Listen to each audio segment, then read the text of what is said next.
New coach, new GM, finally. But so my question for you, Neil, is why should we expect this season to be any different than the past? They've had new coaches before. This is kind of, I don't know if you would say it's kind of the same roster, but the stars, the main guys are, I guess, still there. Why will this season be any different, or is it going to be the same old Caps that we've seen the last 10 years or so? I think it's going to be different. Okay. I'm actually optimistic for this Capital season for the first time in a long time. Yeah. And a large part of that is the defensive depth. They brought in Matt Niskanen and Brooks Orpik. And while I wasn't a fan of the Brooks Orpik signing, I do think he's going to help the penalty kill, which was a major problem for this team last year.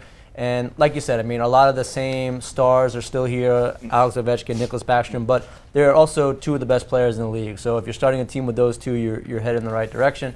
The one guy I'm looking at to see how his season goes is Mike Green. I think that he's a guy that's on his last year of the contract. He can easily be a big part of this offense. He can also help defensively. I'm curious to see how close he gets back to those Norris finalist years he had just a couple seasons ago.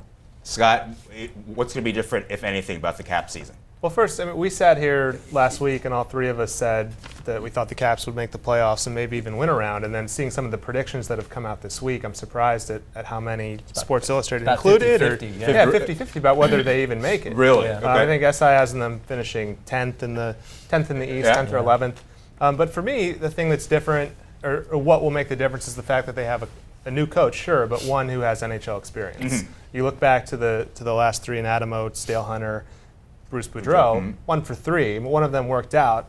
Boudreau obviously doing great things still in the league, but Hunter and Oates were kind of wild cards without that experience, whereas Barry Trotz, we've talked about his defensive system and the defensemen they've had, but he has a record many years of NHL success in Nashville, which didn't have the firepower that Washington does. And he's got gravitas. I think that's the other thing, too, where players seem to want to listen to him.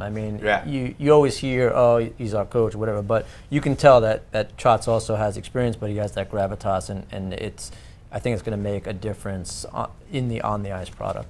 Well, Dan, you've seen a lot of Caps teams do the same thing year in, year out. Do you expect the same this year, or is it going to be different? Well, I think that in terms of what you would expect differently, the two things that they said, personnel on the defense that Neil was talking about, and the coach, I think those are the biggest things, obviously. But I think a third thing is probably expectations, because, like you said, there are virtually none right now, and even locally, they're kind of flying completely beneath the radar, probably beneath the Wizards in terms of attention right now. And I think that probably that's a good thing, because now if they're the 7th seed, if they're the 6th seed, if they're higher than that, I think it's kind of considered cool and like a cool little surprise and bonus. And so I think the fact that right now they are not operating under the burden of high expectations, and they're not operating under, hey, can they win a Stanley Cup this year? They're operating under, hey, can they get back into the postseason? I think those expectations and kind of a little bit less pressure on them is a different thing, and that might actually help them.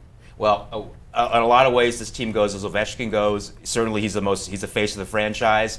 Is this time nearing an end, Neil? How close is he? Or does he still have some highly productive years left? Well, he certainly has some highly productive years. He is in his prime, so we could see possibly another high 40s, 50-goal season. But at some point, it has to taper off. And it's really going to depend on the power play, because that's where a good number of his goals come from. There's already been talk that he's not going to be out there for the entire 2 minutes of each power play. That will decrease some of his production. So I think on a per minute basis, his production will probably be pretty consistent, but we may see a drop in the numbers only because he's not going to be out there as long. I was thinking the other day, this might be the last coach that he has in Washington. Well, he could still kill another coach. It just seems like if he actually did kill another coach, it would be time to be a little more serious about wondering. This could be it. Either the Trotz-Ovechkin relation, could make or break his legacy. Even I think. If there does something does go wrong with Barry Trotz as the head coach, then you really do have to take a long, hard look of how this team is constructed and why it is they can't keep a coach long term. But I agree, this probably will be his last one.